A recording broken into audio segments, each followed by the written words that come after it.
நம்ம ஆல்ரெடி நான் சொன்ன மாதிரி நிறைய irrigation projects, metro expansion projects, Bharat railway project, பிரதம மந்திரி ஹவுசிங் ப்ராஜெக்ட், இந்த மாதிரி நிறைய செக்டார்ஸ் வந்து சிவில் இருக்கு, which is actually contributing for a greater employment opportunity with respect to civil.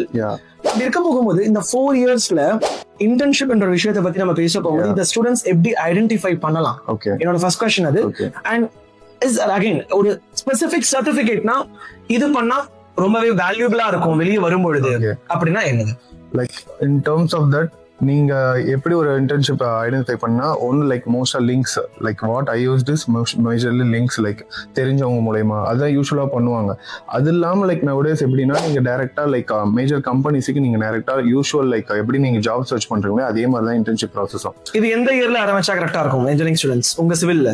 Like at the start of like third year to அது problem இல்ல, உங்களுக்கு இன்ட்ரெஸ்ட் இருந்தா ஃபர்ஸ்ட் இயர்ல கூட நீங்க போய் இன்டர்ன்ஷிப் போல ஸ்டார்ட் பண்ணலாம். இப்போ இன்டர்ன்ஷிப் ஆப்பர்சூனிட்டி கொடுக்கக்கூடியவங்க ஸ்பெசிஃபிக்கா சில क्वेश्चंस கேட்பாங்கல்ல, அப்ப இந்த மேஜர் டாபிக்ஸ் எல்லாமே என்ன, ஃபார் எக்ஸாம்பிள் எங்க எலக்ட்ரானிக்ஸ் எடுத்துக்கிட்டா it's like circuit theory R like I can have something like linear integrated circuits, VLSI sectors அப்படினா ஸ்பெசிஃபிக்கா பேச முடியும்.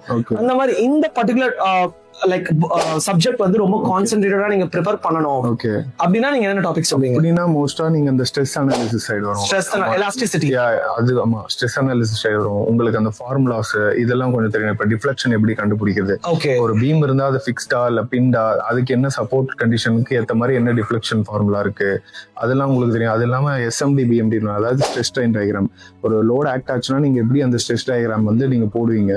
சோ இது ரொம்பவே என்னால இதை இன்டர்பிரேட் பண்ண முடியுது. இன்ஜினியரிங்ல இவங்க சொல்ற பல டாபிக்ஸ் உங்களுடைய ஃபர்ஸ்ட் இயர் பிசிக்ஸ்லயே வந்துரும்.